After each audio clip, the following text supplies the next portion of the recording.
আসসালামু আলাইকুম গাইস। এটা হলো ঝাউ বাগান। এই যে ঝাউ গাছ অনেক লাগানো, এই জন্য এটা মূলত ঝাউ বাগান বলা হয়।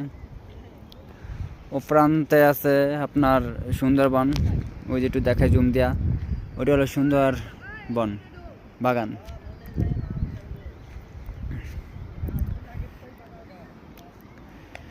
আকাশটা একটু মেঘলা মেঘলা, এই জন্য একটু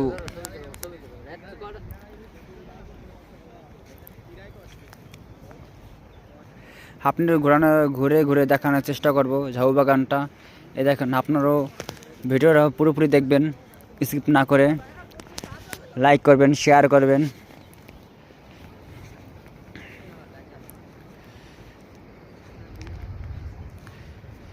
এটা মূলত ছোট ছোট গাছ কেবল লাগাইছে, চারা গাছ, আর ওইগুলো বড় গাছ।